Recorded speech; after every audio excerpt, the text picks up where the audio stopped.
How's it going, Broncos country? Did you forget what it feels like to win? You'd be forgiven if that was the case, but coming off a win yesterday, the Denver Broncos sweep the Los Angeles Chargers on the season. Chargers accounting now for a full 50% of the Broncos' victories in 2019. Drew Lock finally starts. Drew Lock gets a win. He looked good. All the worries that the Broncos had been spouting about, well, not enough practice, which was their fault, looked at least as good as Brandon Allen did. I don't think there's any question about that. I imagine you're excited about it. And you should be. Obviously, for the Broncos, in the framework of the season, it's not that important a game. The win or loss itself doesn't make an enormous difference going forward.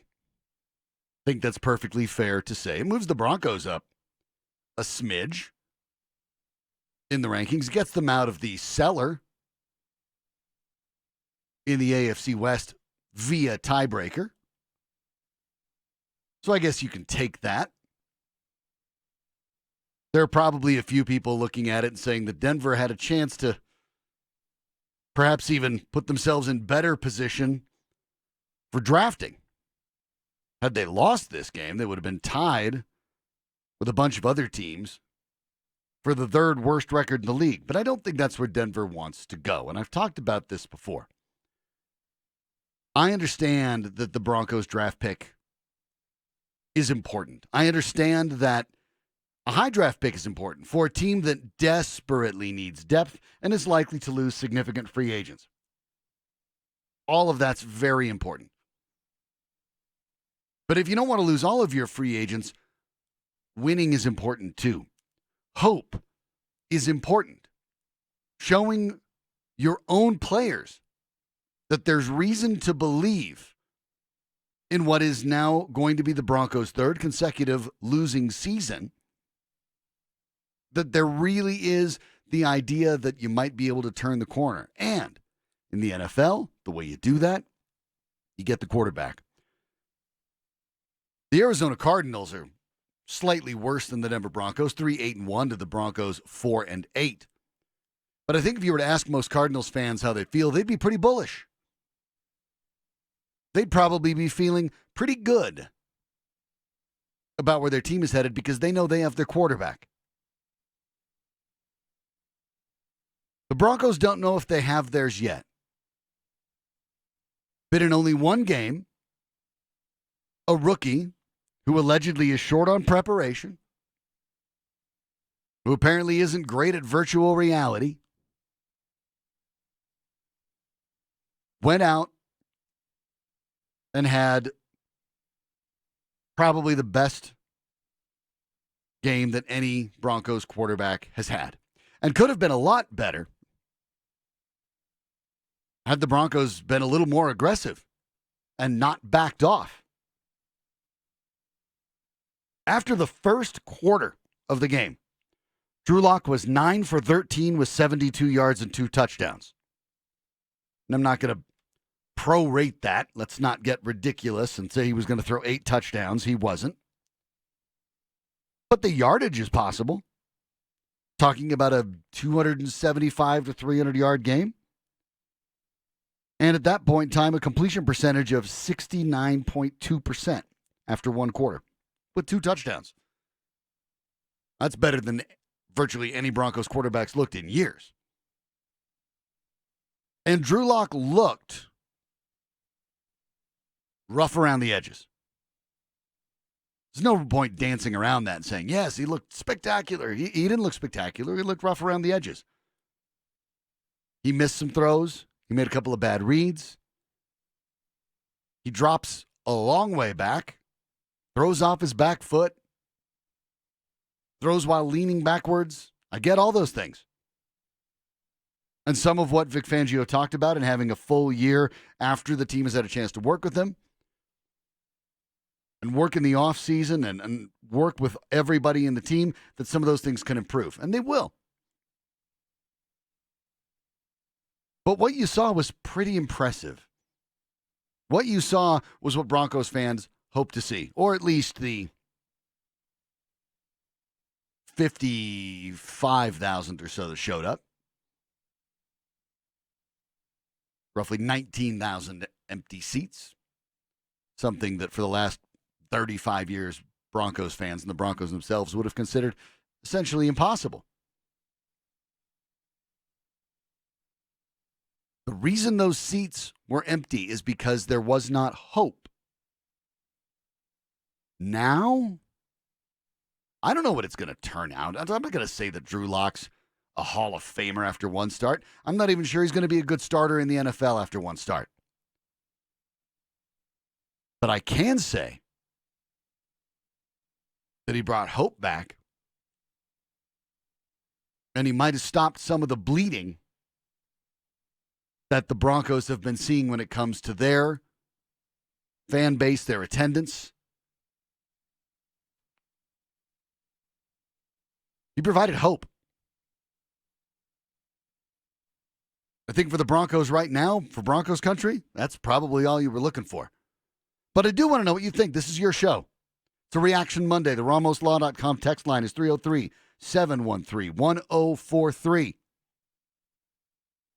We'll get to all that and more next.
Denver Broncos back in the win column after knocking off the Chargers 23-20.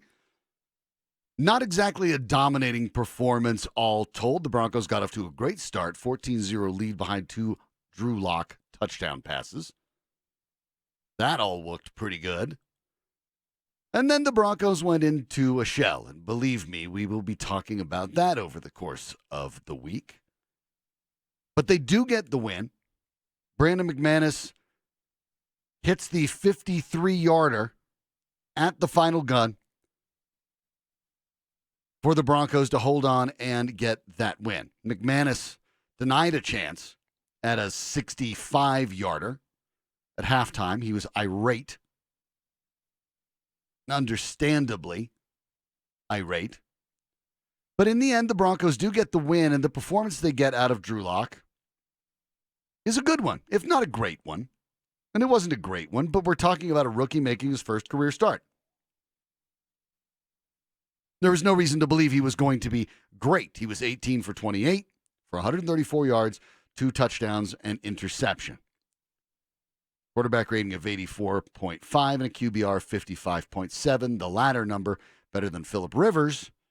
QBR of 41.9, despite the fact Rivers went 20 for 29 for 265 and another 2 touchdowns and a pick.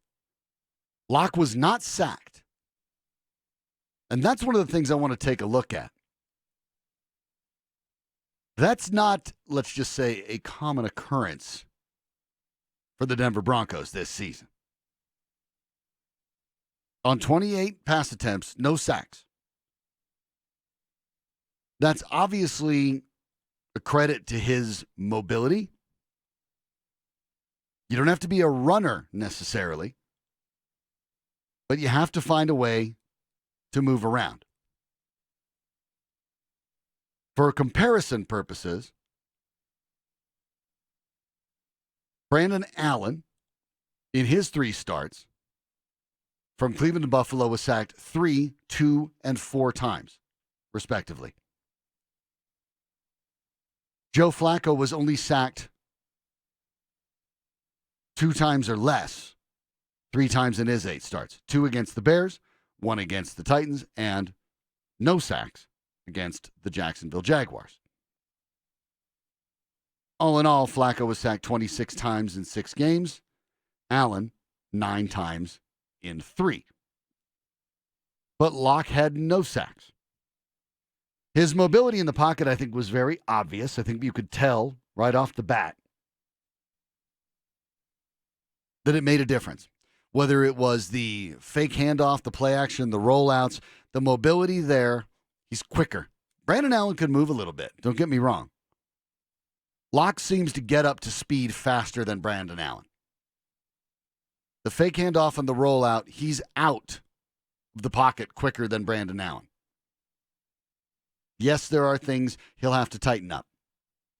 No, the Broncos didn't really take that many chances. His long completion on the day was 33 yards. The Broncos' game plan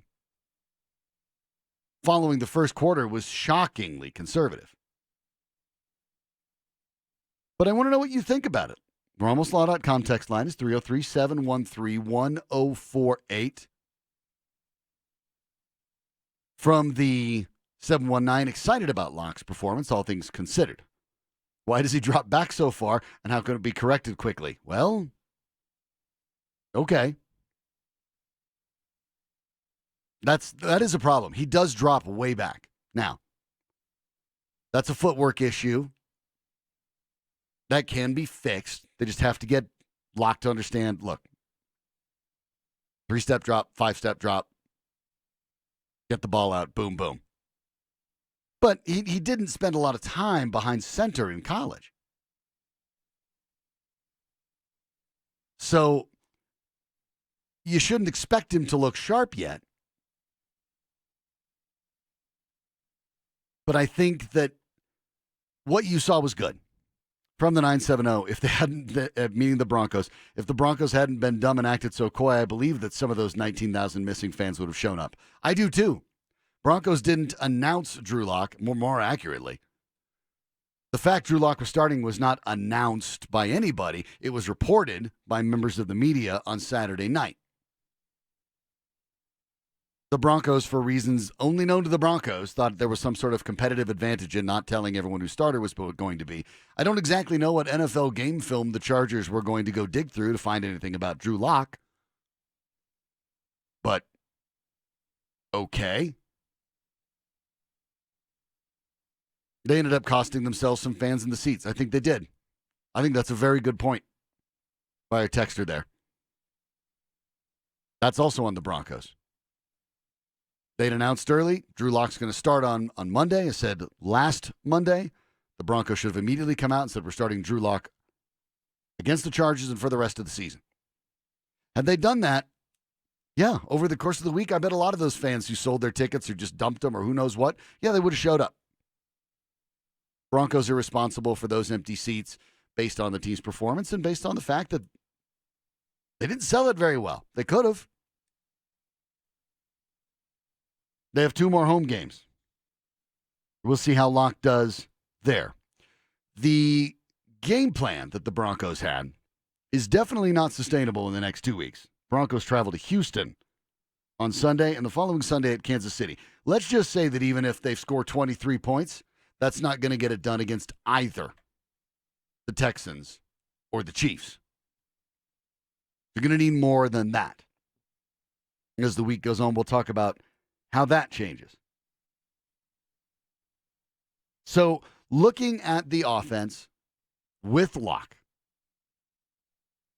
I think there was an excitement to it. I think there was a spark. I think there was a bit of an attitude change, a flip there.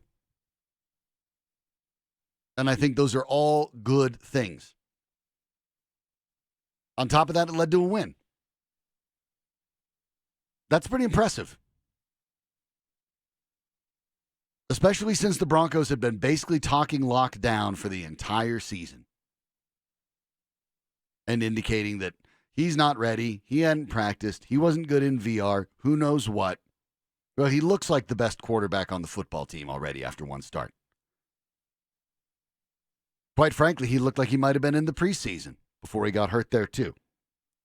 And that, for Broncos fans, is a reason to be optimistic. You're going to get a 5-game trial to see what Lock can do. And you're going to see him face bad teams like the Chargers.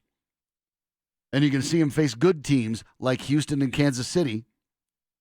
And you're going to get to see him in a position with the Oakland Raiders in the season finale where a team is probably playing for their playoff lives. Let's see what they can do there. So it's not as many games as you'd like. But for 5 games, it's a pretty good smattering. 3 home, 2 on the road. Good teams and bad. Teams that are trying to make a run against you. That's not the worst setup that I've seen. So I think we'll get a legitimate look at Drew Lock. I think we really will get an idea of the kind of player he will be. It's not a complete picture. It's not enough, but it might be enough for the Broncos to have some direction at the draft and at the offseason. And isn't that the point? Looking at this game, looking at this team, if Drew Lock can keep the Broncos from picking a quarterback in the first round, where could they go? The box score from yesterday provides a couple suggestions. We'll talk about that next.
It is a reaction Monday and a reaction to a win as the Broncos get the 23-20 victory over the Chargers, their second win of the season over the Chargers, sweeping the season series. That feels nice. I don't think Phillip Rivers is one of the more beloved Broncos opponents. He's an unrestricted free agent after the season. There were rumors even over the course of the weekend that the Chargers were considering replacing him with Tyrod Taylor. Broncos send him out, potentially, I guess, in style in a span of time against Denver with another loss. Wasn't all great for the Broncos. Derek Wolfe is finished for the season with a dislocated elbow. That sounds like it hurts a lot, and that's a terrible, terrible break for Wolfe. Wolfe has 7 sacks on the year. That leads the Broncos. It's also the best total of his career. And Wolfe is going to be a free agent at the end of this season. Derek Wolfe turns 30 in February. And obviously this year it's looked like he's still got some in the tank. But to have to miss the rest of the year and then walk into free agency is really unfortunate for him. Vic Fangio was asked if he hoped Wolfe would be back with the Broncos next season. In Vic Fangio style, his response was, sure. That might be one of the reasons that I don't think Derek Wolfe's going to come back. I think you want a little bit more than, would you like to keep me? Sure. Okay. Not that Fangio, of course, makes those calls. Those calls are John Elway's.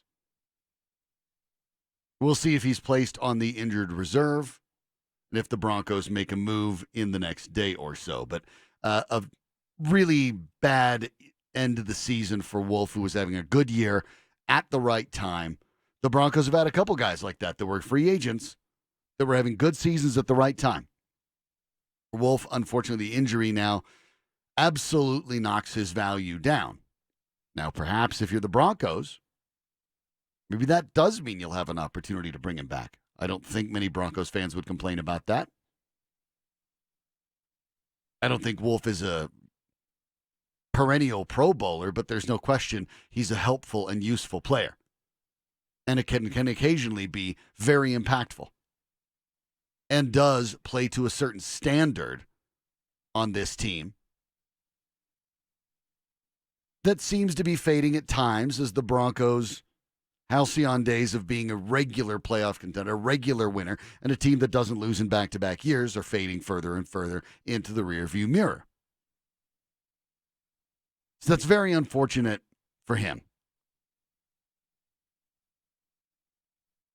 Looking at Locke in this offense, there are parts of it where I watched it and I went, okay, maybe he can fit in this.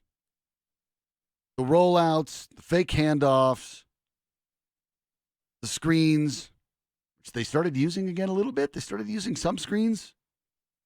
A little bit of cleverness there with a fullback, kind of a delayed fullback pass to Andrew Beck that was pretty clever. Went for first down there. I thought Drew Lock, while not looking natural there, did not look completely like a fish out of water. And that bodes well. But that process is going to take time. He was a spread offense quarterback in college. He was a shotgun quarterback in college. Now, I'm of the belief that you do have to learn how to take snaps from center in the NFL. I understand as teams go more to shotgun, as you start seeing the Kyler Murrays of the world and Cliff Kingsbury start to have success, minimal success. Remember, they're 3-8-1. Let's not go overboard. You still have to take the ball from center to create some sort of deception. There are other ways to do it. But that's the simplest and honestly probably the best. So one way or another, Locke's going to have to do that. I didn't think he was a disastrous fit. I didn't think he was a bad fit at all, as a matter of fact. But if you continue to see good performances from Locke over the next few weeks, in the offseason, the Broncos would be well advised to start designing an offense that better fits his skill set. Chris Harris Jr. mentioned that Locke would look good in a spread. Well, he's done it. Of course, part of the problem with the Broncos even considering something like that, which, by the way, spoiler alert, they won't, is they're nowhere near the quality of receivers that are required. The Broncos have one, Courtland Sutton, who has made the leap into Pro Bowl territory land, best 10 wide receivers in the league land. Yes, he's been that good. And he was that good again yesterday. But behind him, after the trade of Emmanuel Sanders, the cupboard is bare. Jeff Hireman was second on the team with 3 catches for 15 yards. Behind him, Royce Freeman, 4 catches for 13 yards. He's a running back. Deshaun Hamilton had 2 for 12 and had one that would have gone for 15 or 20 yards roughly, probably between 15 and 20. Hit him, in the worst possible spot, right in between the 1 and the 7. Dropped it. So he finished 2 for 12. Andrew Beck, the now fullback in for Andy Janovich, whose season's over, 1 for 11. Noah Fant had 1 catch for 5 yards. Philip Lindsay had 3 dump-offs for 4. Tim Patrick, the other starting wide receiver, zilcho. Nothing. Nothing whatsoever. Behind Courtland Sutton on this team, when you're talking about the wide receiver position, there's nothing there, folks.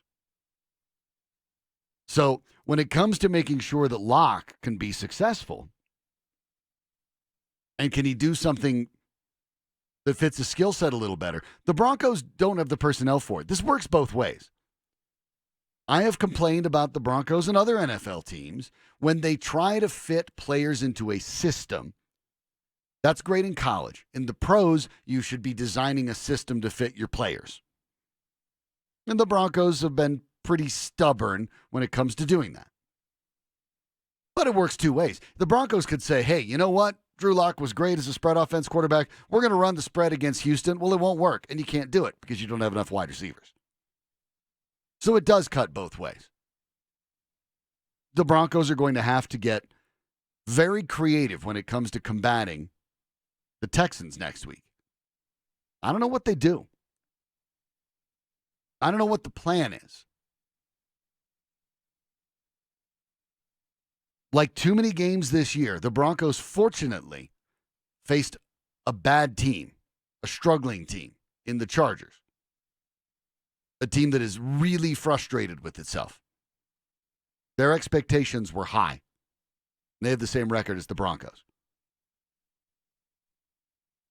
But the Broncos, again, I understand they're a defense-first team. And I understand that's just fine. But 14-0, you don't go into a shell. That's not enough. And the Broncos did exactly that. Drew Lock had 72 yards in the first quarter. And he had 61 for the rest of the game after that. That's far too conservative. 13 passes in the first quarter, 13 pass attempts. 9 of them, by the way, were complete. For the rest of the game, 15 pass attempts. 9 of those were complete, too. It's far too conservative. The Broncos have nothing to lose. If they lose a game, so what? Doesn't matter. They're not going to the playoffs. They can be more conservative. They need to be more conservative. And we'll talk more about that as the program goes on. But one of the things I want to talk about was all the other great things that happened in sports this weekend. And there were some across the country and locally. We'll feature those people. We call them the Weekend Warriors. We'll tell you which 4 we picked next.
It is time for our Weekend Warriors. Every Monday, Kevin Kistner, the man in the box over there, and I pick 4 players, 4 athletes that stood out over the course of the weekend. Sometimes they're local, sometimes they're not. But, we're sports fans. We pay attention to all of it. So, Kevin, why don't you start us off with our number 4? All right, I'll kick things off with Deshaun Watson beating the New England Patriots last night, going 18 of 25, 234 passing yards, 3 touchdowns in the air with the 140.7 passer rating. Oh, and by the way, he caught a touchdown from DeAndre Hopkins. Right. Yeah, that was boy, I give credit to Hopkins on that. He took that hit on that play. That was really impressive. Look, the Patriots got some late scoring, but I hadn't seen the Patriots really kind of get whopped like they did in that game. For the majority of that game, I know it ended 28-22, but it was sort of garbage time points that the Patriots got. And it made me think a little bit, look, they're 10-2. I'm not throwing dirt on the Patriots yet. But the end of that championship window, it's coming. It's coming pretty quick. Mm-hmm. And for them to have this quote-unquote number 1 ranked defense, they show the graphic last night on TV of all the quarterbacks they've shut down. It's all backup quarterbacks. Well, the 2 they haven't, Lamar Jackson and Deshaun Watson, those are the guys they can expect to see in January. Yeah, and Deshaun Watson, I mean, this dude is playing lights out every single week. I mean, he's 3rd in the league in passing touchdowns. And I think he's flying right under that radar just because of Lamar Jackson's performance in the AFC so far. But Deshaun Watson and those Houston Texans, they could be scary come playoff time. Yeah, Watson has been really good, and you're right. I think in a lot of circumstances you might look at it and say maybe he should be the MVP, but there's so many candidates. Russell Wilson looks like it. Lamar Jackson looks like it. There's so many out there, but Watson, you're right, absolutely deserves to be in the mix. My number 3 comes from the Iron Bowl on Saturday. Auburn linebacker Zacoby McClain led all players in tackles with 11. Now, that's one part of it, but the sophomore wasn't done. He gets the interception against Mac Jones and runs it back 100 yards for a touchdown en route to Auburn's 48-45 win over Alabama that ends Alabama's championship hopes and had Nick Saban whining for literally hours after the game. Crazy. That's an impressive showing. Auburn was good. They came to play. And it was such a great game. I was watching the game with Orlando Franklin and Tatum Bell, and we're sitting there, we're like, this game is great. Oh, it was so entertaining. It was so fun. Back and forth, so fun. It was exactly, I think, what everyone hoped for. I know Tua wasn't in it, and I think if Tua was in it, it still would have probably gone down as one of the greatest games ever in the Iron Bowl history. But for that game, Auburn knocked out Alabama from the college football playoffs, too. And they deserved it. Yeah. It wasn't a fluke. Auburn outplayed them. They really did. And they're going to be probably the team to beat in the SEC probably next year moving forward. They really could be because they are comparatively really young. Remember, their quarterback, Bo Nix, is a freshman. Yeah, he's going to be the guy to watch out for in the SEC the next at least 2 years. And my guy Zacoby McClain will be back too. There you go. Only a sophomore. Who's next? I'm going to go with James Harden. Oh, why's that? Did he do something? I mean, he just goes for 60 points in 3 quarters over the weekend. He's the 3rd player in the last 25 seasons to do that through 3 quarters. Now, why he probably could have went for 80 if he wanted to. Easily. Which I don't know why. I wish these coaches wouldn't take him out. Load management, man. Down. It's the new NBA. Is load management. He was 16 for 24. And that's the thing. 16 for 20. He was shooting 66% from the field, and he was even better from three-point land. He'd already had 8 for 14. And that's the thing with these guys anymore in the NBA. They shoot so poorly. They're like at 40%. But he goes out and does that? I mean, that's one of his best performances probably I've ever seen. He could have, you think of Kobe's 82, right, which is the 81. 81, sorry, which is the second best game of all time behind Wilt Chamberlain's 100. Harden could have easily gotten 82. Oh, easily. Easily gotten 82. And don't forget, Kobe played against the Toronto Raptors, who's like the worst team of that generation, too. So. Yeah, not that the 4 and 16 Hawks are much better, but Harden, get this, 31 minutes on the court. Not only did he score 60, he had a plus minus of 50. 50. I've never heard in of 31 minutes. I've never heard 5-0 as the Rockets roll 158 to 111 on Saturday. And that's his fourth career 60-point game, tying Michael Jordan for third most in NBA history. My goodness. Our top weekend warrior comes from the local squad, Mikko Rantanen of the Colorado Avalanche. He had not played a game in 5 weeks thanks to an injury. You would say that he came back and picked up right where he left off, except he actually was better than even that. He goes out and has the best game of his season, a goal, 3 assists, 4 points as the Avs roll over the Blackhawks on the second night of a back-to-back. They win 7-3, but even that's misleading. With basically half of the game left, 9 minutes and 22 seconds left in the second period, the Avs are up 7-1. Yeah, it was tic-tac-toe. They were scoring a goal like it felt like every other minute. This team is so fun to watch. I compare them to like the 2013 Broncos because they just outscore everybody by so many points. It's so fun to watch this team. If you have not been to an Avs game yet, because you can't watch it on TV, go buy a ticket and get down there. It's worth it. It's so worth it. Oh, yeah. I mean, this team is so fun to watch. And you're having Hall of Famers on the ice right now. It sure looks like they might be one day. And obviously, McKinnon, it's funny, McKinnon almost gets overlooked because he's been so consistently good. Rantanen gets the 4 points in the first game back in 5 weeks. McKinnon with a goal and 2 assists. Nassim Kadri with the other addition of the Tyson Berry trade, who's been fantastic. 2 goals for him.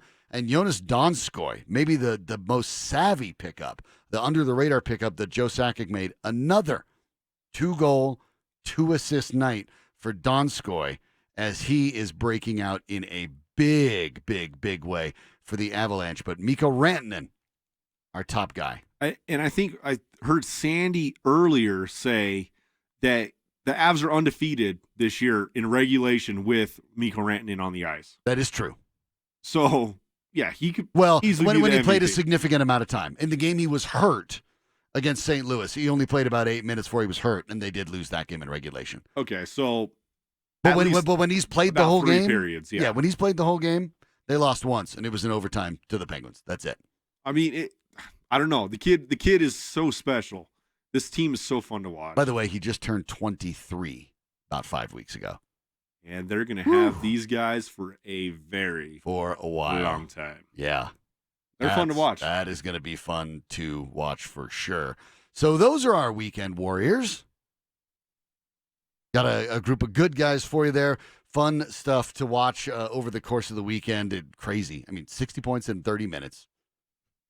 4 points after missing 5 weeks. 11 tackles against Bama and a 100-yard touchdown return. And then Deshaun Watson beating the Patriots in every way you can imagine. Let me ask you this. It's a good group. Do you think the Houston Texans could be the number 1 team in the AFC right now? Yes. Oh, yes. Absolutely. Or are they the number 1 team? I don't think they are. I think that has to go to Baltimore.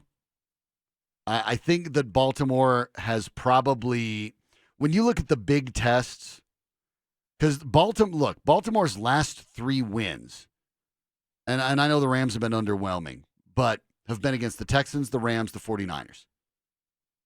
I mean, they are on the middle of an 8-game winning streak, and in that span of time, look at the teams they've beaten. The Seahawks, now the number 1 seed in the NFC, right? The Patriots, the Texans, and this week the Niners, the former number 1 seed in the NFC, and the reason they're not is because they lost to the Ravens. When you look at who the Ravens have beaten, I think you have to say that they're the best team in the AFC. Actually, I'd say they're the best team in the league. But I don't think Houston's far behind. I really don't. that could turn into the AFC Championship game, and that's going to be really fun to watch. I know a lot of people are kind of speculating that maybe the Patriots in those 2 losses aren't showing nothing. Maybe they're just letting it go. It's not what it's looked like to me. Hey, you guys beat us, but now we got the game plan of what we want to do in the playoffs. I don't know. It wouldn't shock me, but I'm not buying into it either. I don't buy it. No, I don't think so. Bill Belichick, go over his history. He doesn't throw away games. He's a guy that went through an undefeated season and didn't need that to get into the playoffs or anything. No, he's not. He doesn't throw away games. He knows the value of those games. He's not throwing them away. And the talk of Tom Brady comes back. Is this it? Is he done? He's not done. But let's say he's a lot closer to the end than the beginning. He's not done yet. But maybe it's getting a little bit close. Youth is being served at the quarterback position, that's for sure. And it is now for the Denver Broncos as Drew Lock takes the wheel. The RamosLaw.com text line is 303-713-1043. We'll get your thoughts next.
Drew Lock is now the Broncos' starting quarterback. Expect to see him for the rest of the season.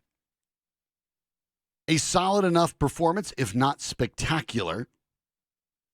Looked like, to an extent, the Broncos really didn't let Lock do everything he could do. I think the play calling early on was pretty smart. Threw 13 first quarter passes. Basically forced the Chargers to react to the fact that their quarterback is going to throw. Broncos did have pretty good bounce, 28 pass attempts to 25 carries. The running game really didn't get untracked. Only 3.4 yards per carry on the night. Phillip Lindsay, 17 for 58. Roy Freeman, 5 for 11. Locke himself added 15 yards on 3 scrambles. And the longest carry of anybody was Lindsay's 15. So the Broncos really had a tough time fighting through a Chargers defense that was going to stop the run. They were not going to get beat on the ground. No interest in that. And Locke had success early on. Didn't go down the field very often. He only completed beyond 10 yards beyond the line of scrimmage. Only completed a couple passes. So, didn't exactly go deep. Andrew Beck had the 11-yard pass, but a lot of that was a run, and Cortland Sutton, 33 yards on the touchdown. But by and large, didn't spend a lot of time pushing the ball downfield. Only took a half dozen shots, 15 yards or deeper. It was pretty conservative. Some of that I'm sure was by design. Some of that I'm sure was also luck. The Broncos, being a defense-first team, understanding they can't score a lot of points, there is no question that they are trying to get these guys to make sure, no matter who the quarterback is, not to turn it over, to be careful. But going to the latter part of the first half, Lockett had a very good first quarter, as I pointed out before. 9 for 13, 72 yards, 2 touchdowns. He was completing 50% of his passes in the second quarter. I talked about it earlier on the pregame show on Sunday that really this is the 2020 preseason. They have a 9-game preseason. Pull out all the stops. Locke was playing pretty well. Why not just let him run the 2-minute? We understand that they didn't want to go ahead and kick the long field goal. We'll talk about that. They should have let McManus try it. But why not let Locke open it up a bit? Why not let the team see what he could do? The reports were his touchdown pass to Sutton, by the way, kind of changed out of it. Locke saw something, made a change, threw a touchdown. Let him create. Find out what he can do. Find out what he can do and find out what he can't do. Because the conservative game plan that they ran against the Chargers, which I'm not going to pick on because they won, that plan won't work against the Texans. If you saw last night's game, you know that what the Broncos ran over the entirety of their game will not work against the Texans. Now you have Locke in there. He played a good game in his debut. Now find out what else he can do. And it's okay to find out what he can't. That's good too. That's good for the Broncos. That's good for Locke. He needs to understand where he needs to focus his development, where the growth needs to be at. made a bad read on his interception. Maybe trusted his arm a little too much. That's not the worst thing in the world, Broncos fans, because this is a long-haul experiment. It's not a one-game deal. So Drew Lock making a mistake that's correctable, that's okay, because now you want to see if he'll correct it. If he can identify his mistakes and avoid them going forward, that's when you know that you might have a guy that can be the answer for you. Do you think Drew Lock's the answer? Did one game show you enough? I'm not sure it should have, but beauty is definitely in the eye of the beholder. The RamosLaw.com text line is 303-713-1043. Let me know what you think. In one game, did you feel enough? From the 720-347 said, even after 5 games, let's stick with him into next year. And this may be just because you need to find out a little bit more before you take that first-round pick at quarterback. Because let's face it, the Broncos have other needs. We talked about wide receiver. I would not be spending their first-round pick on a wide receiver. Under no circumstances, if I'm the Denver Broncos, would I do that. Ever. No, no, no. In a few years, if your team is absolutely dominant and you're missing the cherry on top of the sundae, go get a wide receiver. Until then, no, no, no, no, no. Get some guys that can protect your quarterback. This offensive line needs an overhaul. Dalton Reisner is part of the foundation for it. The rest of it, I don't know. Doesn't look that good. So the Broncos really don't need to be going in that direction. They have to figure out what to do with Juwan James. He apparently was, we know he's physically ready. He apparently wasn't emotionally or mentally ready to play. And that's why he didn't. When will he be? Can he be? I don't know that either. And apparently neither do the Broncos. But you know that Garrett Bowles isn't the answer. Elijah Wilkinson's been doing yeoman's work, but he's a backup. Pretty good backup, but he's a backup. The Broncos have so many pressing needs that they're going to need to go get in the draft because they can't splurge all that much in free agency because they've made splurges. Hi, Juwan James, Bryce Callahan. Trade for Joe Flacco where you extended his contract. There isn't all that much money to play with in free agency. So the Broncos are really going to be in a pivotal draft, and they don't want to have to pick a quarterback first. Maybe they won't have to. But in game 2 for Drew Lock, they definitely want to let him do more things. Cut him loose. See what happens. Who cares if you lose to the Texans? You're not going to have Derek Wolfe. He's gone. Missing a lot of pieces already. Cut him loose and see what he can do. But Lock goes, gets the job done, wins his debut. I think looks pretty good doing it. Didn't look like the second coming of Brett Favre just yet, but didn't expect him to. You shouldn't have either. But out there, with 20,000 no-shows in the stands, Drew Lock, I think, gave some of those people a reason to come back. That's a good sign. He wins his debut.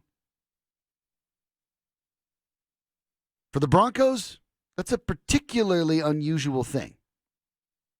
And it's the subject of our stat of the night. Next.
Well, kind of, coach. Because the stat is for winners. So back on November 3rd, Brandon Allen made his first NFL start, made his debut. And the Broncos won. They beat the Cleveland Browns. Less than a month later, December 1st, Drew Lock, yesterday, goes and wins his NFL debut. That's more unusual than you think. Our stat of the night is this. According to Stats Incorporated, the Broncos are now the first team in NFL history to have two different quarterbacks both start and win their NFL debuts in the same season. I guess that makes sense when you put it together, because if you have someone make their debut and win, then you're probably not going to go to the other quarterback, hopefully. And the other quarterback probably maybe has some experience. It's a little unusual to go to two different quarterbacks over the course of the season that had no experience going forward. But there you go. Brandon Allen and Drew Lock, both winning their debuts for the Broncos. The first time that's ever happened for any NFL team. Maybe they should start Brett Rippon. Start Brett Rippon. Go 3 for 3. Yeah. Why not? Keep starting everybody. Because apparently they win when guys start their first game. It's the other games that have been the problem. Maybe we should have 16 quarterbacks. 16 quarterbacks. That have never started a game. Ever.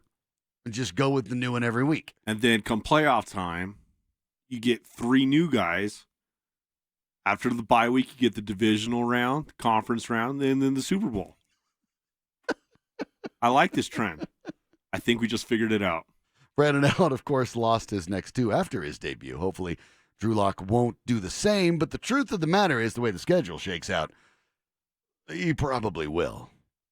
These are 2 really tough pulls against Houston and Kansas City, both on the road. Both teams that, by the way, have everything to gain.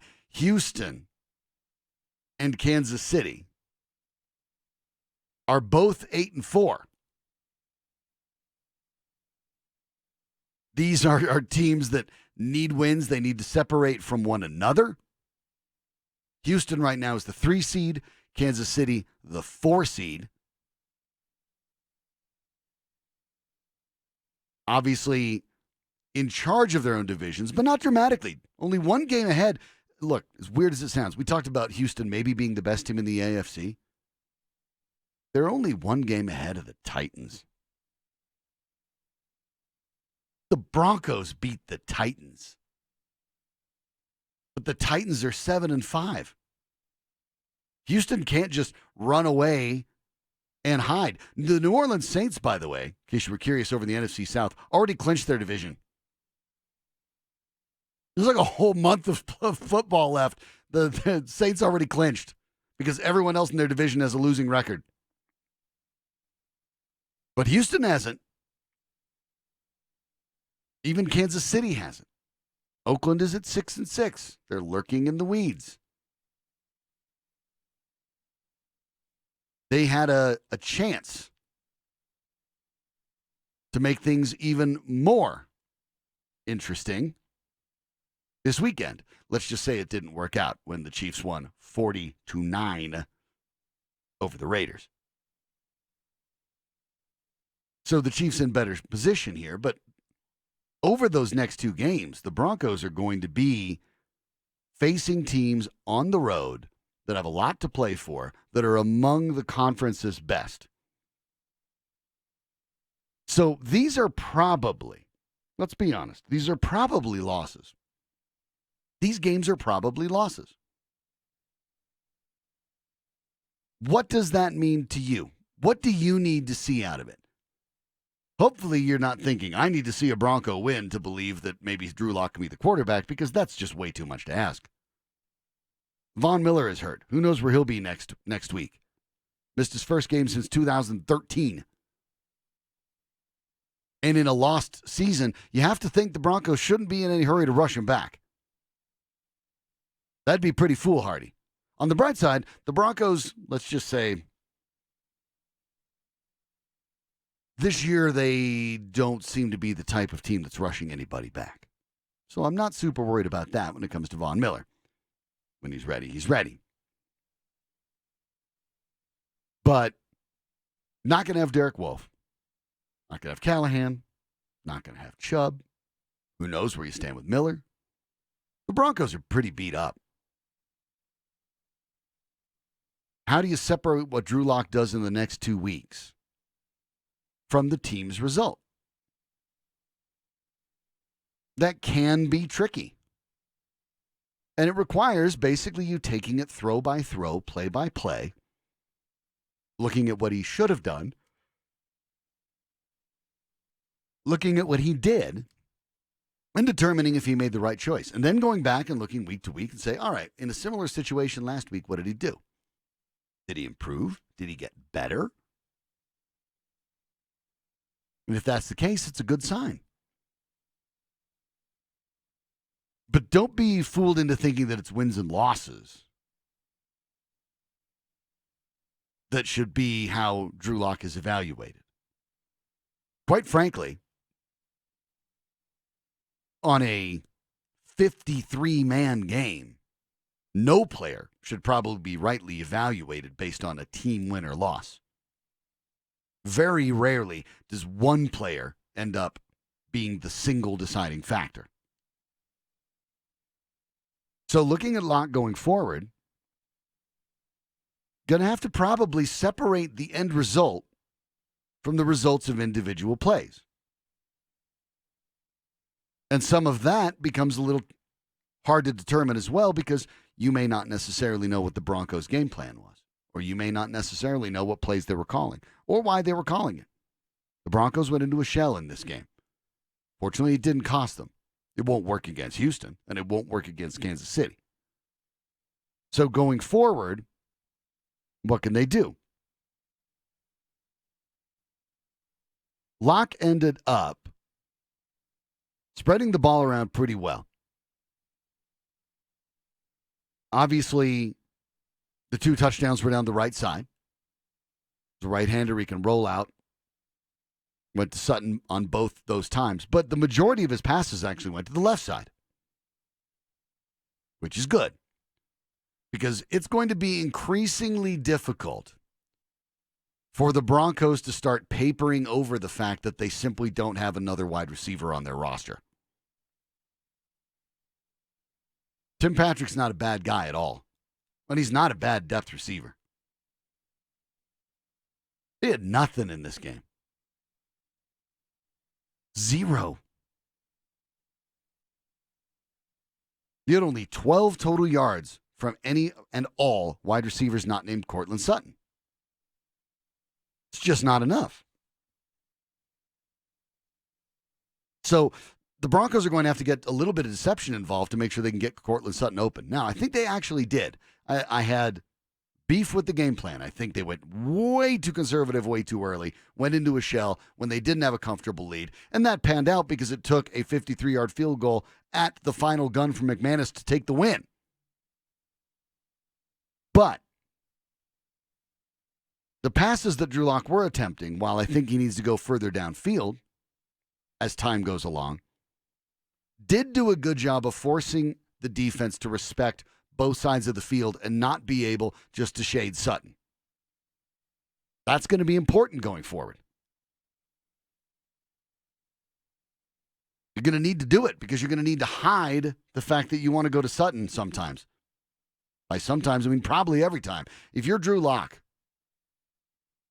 is there anyone that you'd rather go to than Courtland Sutton in almost any situation? I don't know if there would be. Sutton is option A, B, and C. Everyone else is behind that.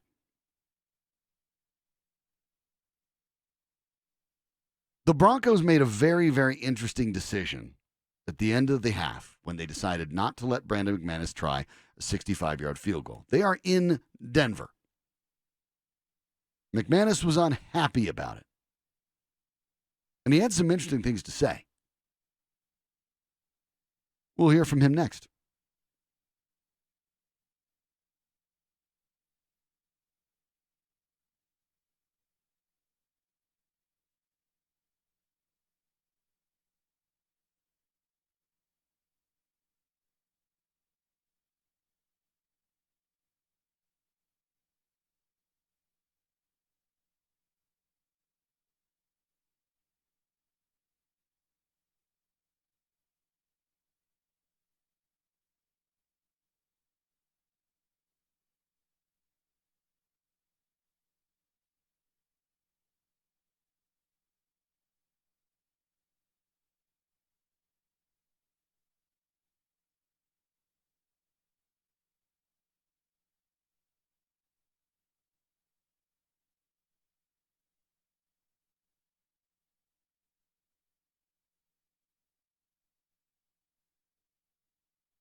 At the end of the first half yesterday, the Broncos had a 17-10 lead and an opportunity for Brandon McManus to try a 65-yard field goal. Keep in mind, you're in Denver. Wasn't a crazy windy day.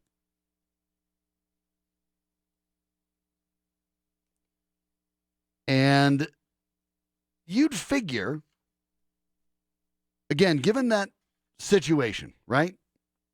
The Broncos are 3-8 at this point. What do they have to lose? McManus could have tried a 65-yard field goal, which would have been the new record for the longest field goal in history. And he ran it on the field because he thought he was going to get a chance to kick it. Vic Fangio called McManus back. McManus was furious. Absolutely furious. He talked about it afterward. Yeah, I didn't want to try the 65-yarder. At that point, I didn't think it was desperation. And I've seen many times where guys go out there and try extra long kicks, and they alter their mechanics, and it affects them for the rest of the game. And so I'm going to say that decision not to let him go out there for the 65-yarder led him to making the 52 and the 53-yarder. So that's Vic Fangio. Oddly, sort of roundabout, taking credit, saying that McManus made the 52 and 53-yard field goals that he made only because he didn't try the 65, which is an interesting perspective on it, I guess I would say.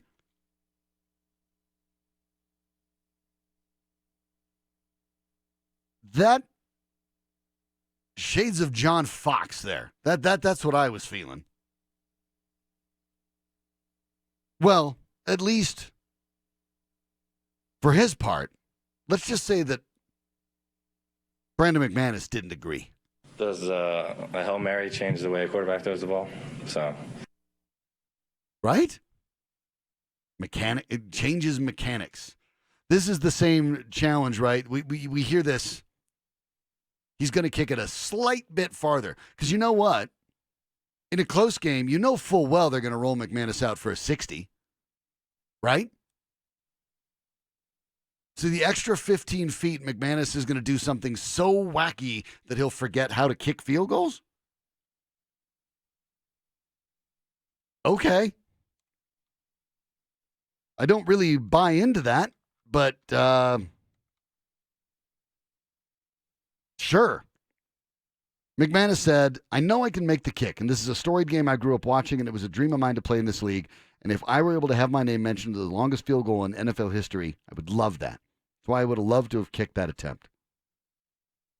He followed it by saying, he hasn't been here that long to see, my total range, talking about Fangio. I knew I could make it. They've seen me make it in practice. We were right at the line that I gave him before the game.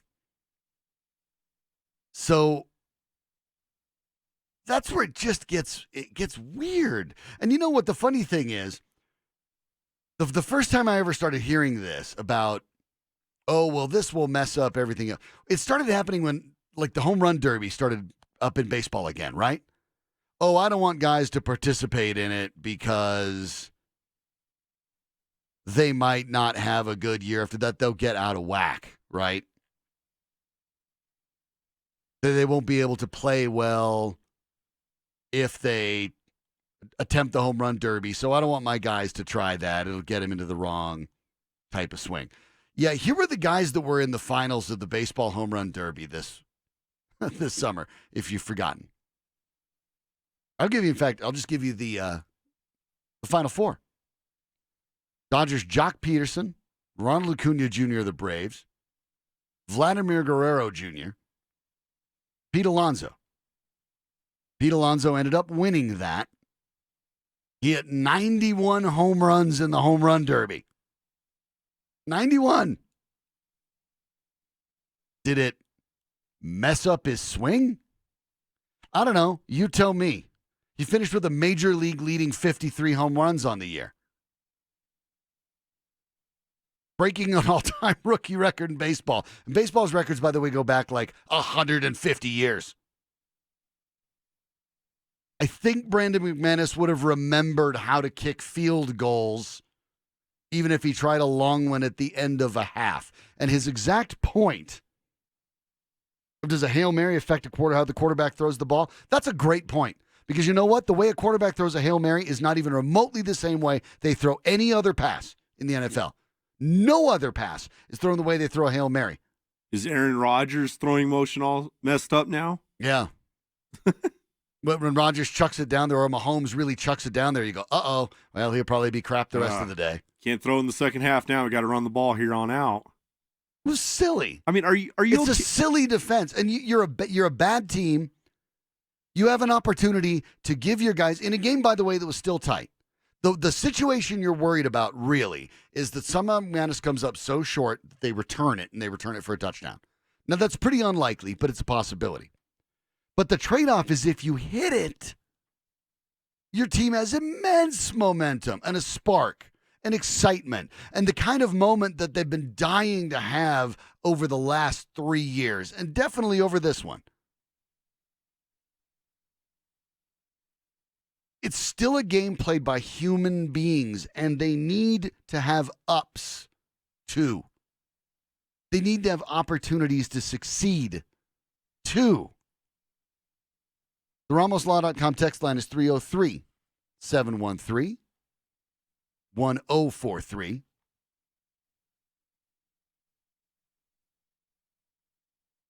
And in this case for the Broncos, it's just a weird choice. It's another one of those weird choices. It's so incredibly conservative. The Broncos had a 7-point lead, and on the final play of the half, there was 1 second on the clock. You could have made it a 10-point lead, a 2-score lead. You got to go for that. This team is not good enough that you can pass on the opportunities to get points. The downside for the Broncos was so minimal. It wasn't really even worth worrying about. And the upside was so immense, not only for the game, but to help kickstart a team that is playing out the string. It is hard for players to get the energy to play out the string. Yes, on sports talk radio shows, on TV, on podiums at team headquarters, in locker rooms, you'll hear players say, what? We're professionals. We get paid to play. Yep, they do. And they do. But you want to get up for a game. You want to be able to want to play. And when you're playing out a string, and they know they're playing out the string, every Broncos player on that roster knows they're playing out the string. All of them. They're not playing for anything except for their own future and for the teammates that they respect. They're not playing to win anything because they can't. They're 4-8. Fangio's got to give them the opportunity to have moments of success, even if they're fleeting, even if they don't mean you're winning the Super Bowl with it.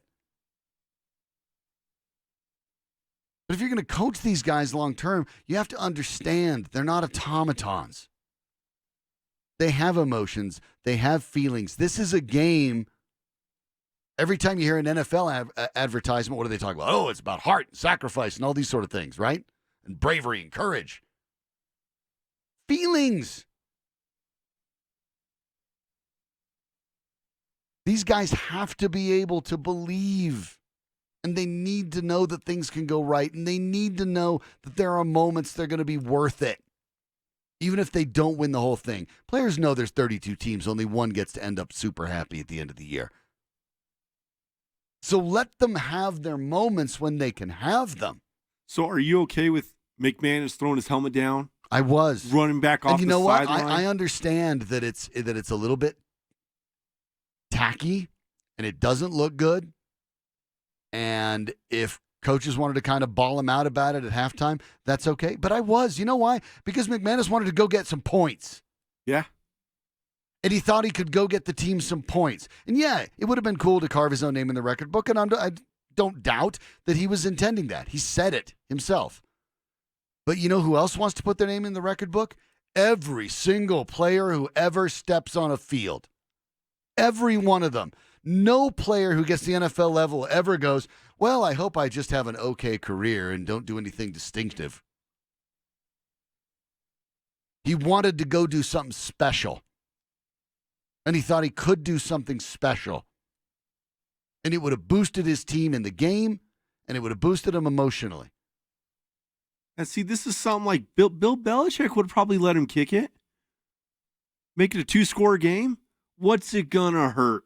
The guys are not going to return it back. It's that far back that you just tell your players, get ready if he's short and they attempt a return. So don't just stand there after the kick goes. Get ready to tackle somebody. And if you have not practiced that, yeah, then that's on your coaching staff too. Then that's on you, Vic Fangio, and Tom McMahon for not trying it out and working on it. Just even if it's just a one-time thing during practice, that means you're not prepared. I mean, this is how many times now have we seen a player come out and criticize his coaching staff? It's a lot. Your kicker? Yeah. Your kicker is criticizing you. Your kicker. And your kicker's one-liner. Your kicker's one-liner in dispute to it might have been the best line anyone said this season about the way this season's gone. Yep. You've had your starting quarterback. He nailed it. Your receiver. 100% right. And now your kicker. And your best player on the team is best friends with that kicker, by the way. So that might rub off to Von Miller a little bit, I wonder. I don't think there's a player on the Broncos that didn't want McManus to try it. I don't think there was one. A lot more to break down. It is a Reaction Monday. RamosLaw.com. Text lines 303-713-1043. Have more for you next.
Denver Broncos are now up to winning 1/3 of their games this season. That's better than it was.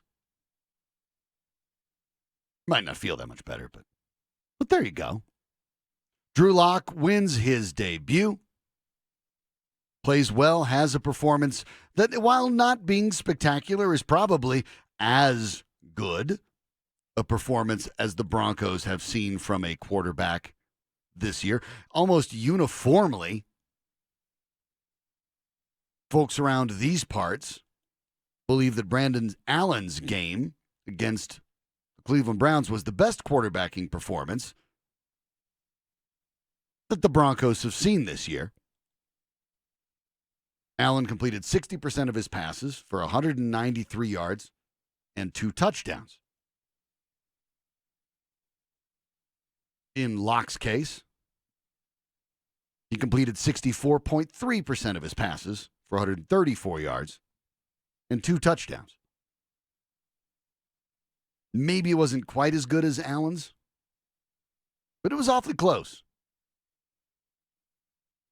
Allen is a 3-year veteran. Granted, he hadn't made a debut. He hadn't played. Locke was making his debut and not being able to practice for a large part of this season. A month of it, of which the Broncos wouldn't let him practice just because they didn't want to let him practice. So all things told, pretty satisfied with how it turned out. Looking forward to seeing what happens next. Go to the text line, talk to Butch. Butch, how are you? Getting it on with Sean. How's it going? All right. Good to talk after a Broncos win.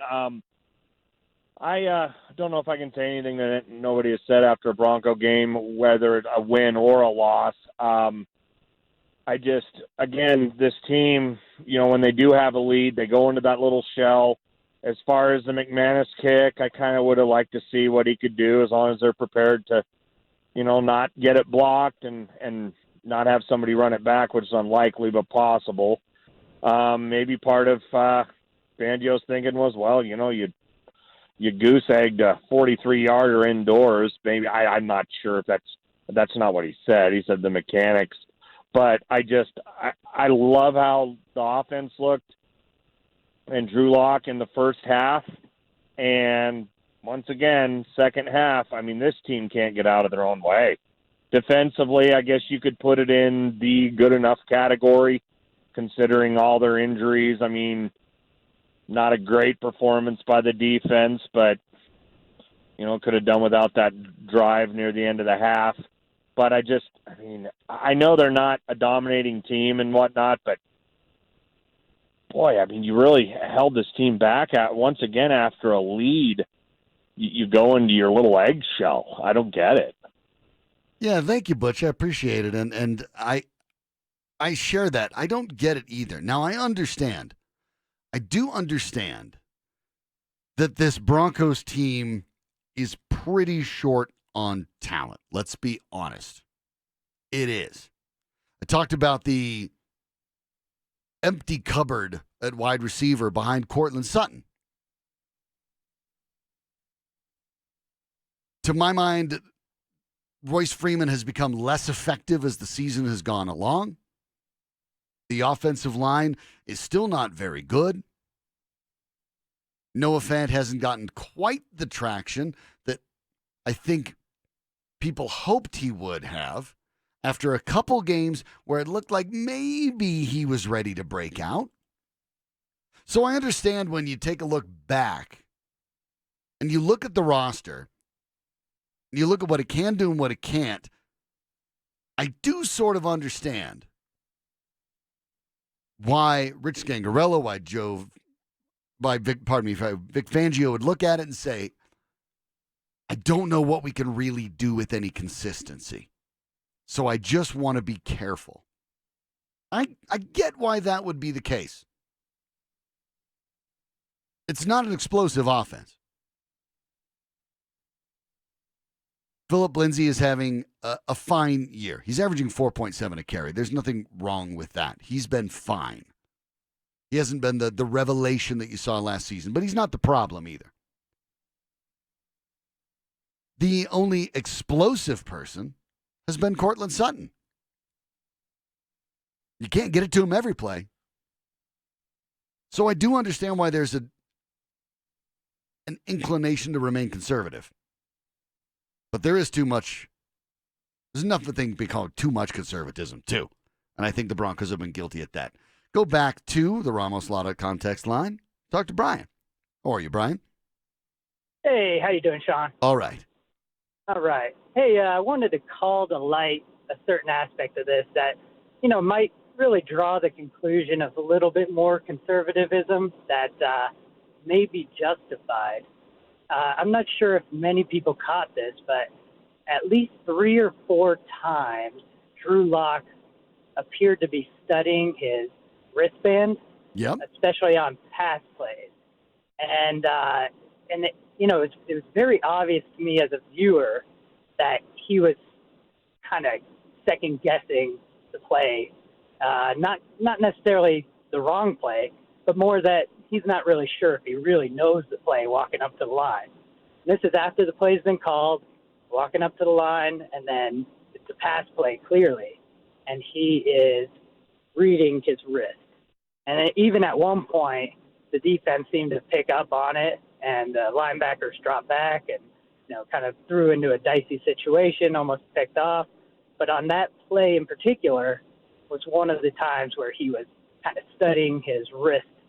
And, I think that's pretty obvious that it was picked up by the coaches that, hey, we might need to dial this back a little bit, make it a little bit safer on Drew, and not put him in a position of jeopardy.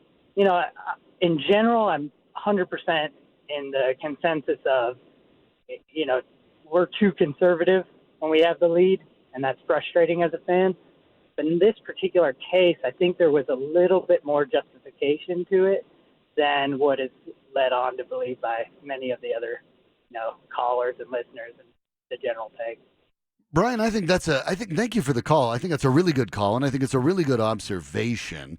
And I guess to an extent, you would expect it, right? I mean, one of the things the Broncos have talked about is that Locke has not had quite enough time to practice with the team, the playbook, to be familiar. And he did look at times as if he was unfamiliar. It felt to me less and more of the, I don't know what the play is, and more, you know what, I'd like to double check how all these routes are going to go, or what my reads are supposed to. I just like to kind of double check. And maybe it was that, and maybe it wasn't. Maybe he really didn't know all of the plays. And I think that's a very good observation. And I think it's a fair one. You just hope that with a little more time and more reps, that will get better. And I think it will. And maybe you're right. Maybe that's a reason for it. Maybe they didn't necessarily trust him. But it's funny, though, because in that first quarter, 9 for 13, 72 yards and 2 touchdowns. I don't think he knew the playbook any better in the first quarter than he did in the third or the fourth. But I think it's a good observation. And I think there is some truth to it. And I think you'd expect that in a rookie making his first start who hasn't had an entire year's worth of practices. If the Broncos would have activated him on October 14th when they could have, that extra month's worth would have probably made a very significant difference.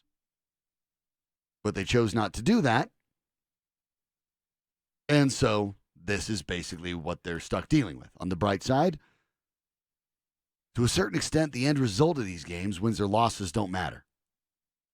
It's about getting everything up to speed and finding out if Drew Lock can be the guy. And the early returns, at least, were positive. Not overwhelming, but positive. This was a very momentous day in the history of Colorado sports. Although it didn't happen in Colorado, and it didn't even happen to a Colorado team. On our time machine, I'll explain next.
All right, let's go back to 1995.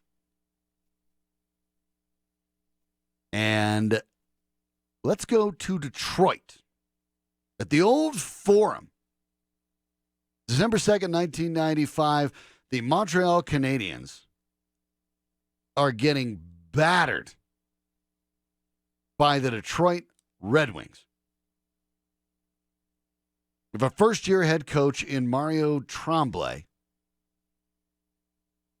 and an already superstar goalie in Patrick Waugh. Canadians did not play good defense. It was an excellent Red Wings team. And in the second period, the Red Wings had already scored 9 goals. Patrick Waugh was still in.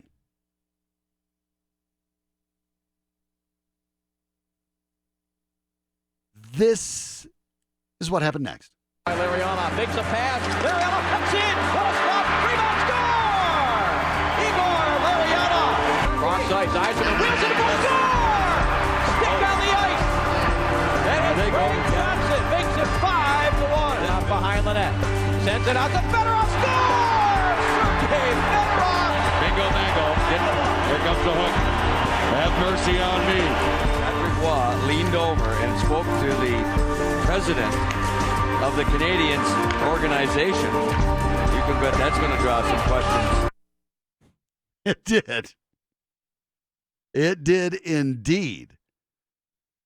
Waugh, of course, absolutely in his prime,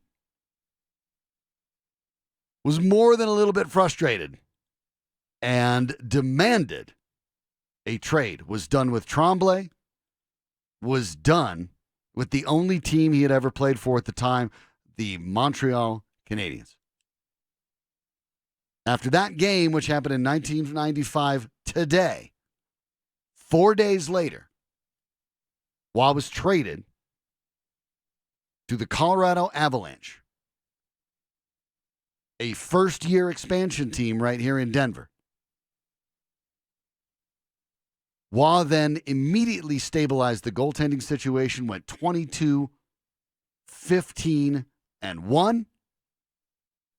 And as I imagine you know, the Avalanche in their first season went on to win the Stanley Cup, Colorado's first world championship among the 4 major sports. And it all happened because a rookie coach named Mario Tremblay wanted to make a point to his veteran goalie. Instead, Waugh comes to the Avalanche, where he easily becomes one of the best players to ever play any sport in the state of Colorado. Walks away with a couple of Stanley Cups. I mean, that is as big and as significant a moment in Denver sports history as there is. That's how you can mismanage things when you're a coach. When you're a coach of a losing team, whether it's in a single game or whether it's over the course of the season, the way you handle your players matters.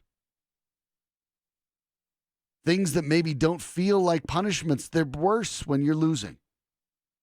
You have to understand that these guys are human. They don't like losing. They don't like losing any more than you do, coach. But you have to make sure it doesn't look like you're punishing them. You have to still stay in guys' corner. In the end, it's really not a big deal. We've got a lot of responses on the RamosLaw.com text line. That's 303-713-1043 about the idea that Brandon McManus basically just should have kept his helmet on, shut up, and stayed quiet about the fact that Vic Fangio didn't want to let him take a crack at a field goal at the end of the first half that would have extended the Broncos' lead to 2 scores. I don't happen to agree, but I do respect the argument. At the same time, it's also fair to point out that Vic Fangio is, let's say, less than forthcoming with praise as a general rule. And when guys don't know where they stand, when guys don't know whether the coaches believe in them or not, when guys don't know if the coaches are blaming them for things, then these kind of situations, they get worse. And the Broncos' propensity at times, whether it's Fangio or someone else with the Broncos, to kind of make arguments that don't always make sense, don't help. Drew Lock wasn't ready to go because Drew Lock hadn't had enough practice. Well, the only reason he hadn't practiced because the Broncos themselves had not let him practice. He was healthy, medically cleared. The Broncos didn't let him practice. But the argument is that he hadn't had enough practice. Vic Fangio said he didn't want Brandon McManus to try a 65-yard field goal because it would somehow mess up his mechanics. As a matter of fact, Fangio said, so I'm going to say that the decision to not let him go out there for the 65-yarder led him to making the 52 and the 53-yarder. So the coach is taking credit for McManus's 2 field goals by not letting him take the other field goal because somehow it would have thrown him out of whack. Even though there's really no evidence that that happens for any athletes. And McManus rightly pointed out, he's throwing a Hail Mary, throw off quarterbacks. He was 100% right to do so. I understand Vic Fangio's a first-year head coach. And he's done some good things. He has. But not everything he's done is good, and this has been one of them. They had comments today that basically threw Rich Scangarello under the bus. Okay. Scangarello has not had an auspicious debut as a play caller. I think that's fair. He's also a first-year offensive coordinator, so I don't expect him to be amazing from the get-go. But at a certain point, look, Vic Fangio is the head coach. If you don't think your OC is doing a good job, fire him. Replace him. Don't just rake him over the coals in front of the media, because if you do that and you keep him, then after that you can't do it anymore because it's on you. Now it's your call. If your OC's not getting the job done and you keep him, well, now it's really your call. And you know what? As Vic Fangio's pointed out before, he has the final say on all those play calls. He can veto any of the ones he wants because he's the head coach. All the things that Jason LaCanfora wrote about a few weeks ago. Look, where there's some smoke, there's fire. I'm not suggesting that the Broncos start firing people. I'm not suggesting that Vic Fangio's a bad coach. Far from it. But I'm saying as a first-year head coach, he doesn't have all the answers either. And it doesn't hurt to give your players a little bit of praise, and it doesn't hurt to give your players a little bit of an opportunity to get some success in an otherwise wasted season. The Broncos hope not to waste the rest of it. They have another 4 games. 20,000 seats were empty down at Mile High yesterday. I bet they won't be next time because number 3's in charge. What did he bring to the team? What does that mean going forward? I'll tell you next.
Denver Broncos get a win, 4-8 on the year. Drew Lock, now the starting quarterback for the Denver Broncos with a solid performance and reasons, I think, for optimism for Broncos fans. The Broncos literally lost money by the way they handled this situation last week, instead of just saying that Drew Lock would be the starter. I mean, maybe they didn't know, but that's kind of hard to believe. They'd already said that in practice, Lock would get 3/4 of the snaps instead of running out a quarterback on Tuesday, which was Brandon Allen. They didn't bring out anybody. Nobody was fooled by it. Nobody locally, nobody nationally, certainly not the Chargers. There were no competitive advantages to doing it. And they had almost 20,000 empty seats. 20,000. It was the first day of December. It's not the end of it. Bet that goes away, though, because what Broncos fans were looking for after back-to-back losing seasons, and what will certainly be a third, was some sort of hope, something to attach a little bit of hope to that they can believe in, and I think Drew Lock provided that. So that's great news for the Broncos. We don't know what kind of player he'll be yet. He's had one game. You did see athleticism. You did see confidence. You did see a strong arm. You saw an instant rapport with Cortland Sutton. And you saw a guy who's had ability to extend plays. The Broncos' offensive line gives up sacks like suburban houses give out candy at Halloween. Lock wasn't sacked yesterday. That's a great sign. That's something to be excited about if you're the Broncos. Something looking forward to talking about all week with you as we get ready for the next game against the Texans and find out what Lock can do as an encore. As the Broncos hopefully start speeding him up and letting him drink from the fire hose. It's going to take that kind of experience. It's not going to be easy, but Lock seems like he's game for it. Now, whether he can do it or not, we'll find out. But all you can ask is the guy wants to go out there, wants to learn, wants to play, wants to go do something for his team. Oh, that's a very good sign. Had a terrific Monday Night Football game tonight, too. In case you didn't catch that, Seattle wins 37-30 over the Vikings in a matchup of two of the top NFC teams. The Seahawks take over the top spot based on a couple tiebreakers in the NFC. Saints have already clinched a spot, but Seattle bounces all the way up. San Francisco in a crazy weekend stays at 10-2, same record as New Orleans and Seattle, but goes from the number 1 to the number 5 seed in a weekend. Yikes. That is something. Good game there. A missed extra point late changed the entire fourth quarter. Played into the Seahawks' hands, and they get another win. Over in the NBA, Carmelo Anthony, if you've been watching this just a little bit, Carmelo Anthony is back in the league with the Portland Trail Blazers. He's only been there for about 2 weeks. Week 2, named Western Conference Player of the Week. Blazers went 3-0,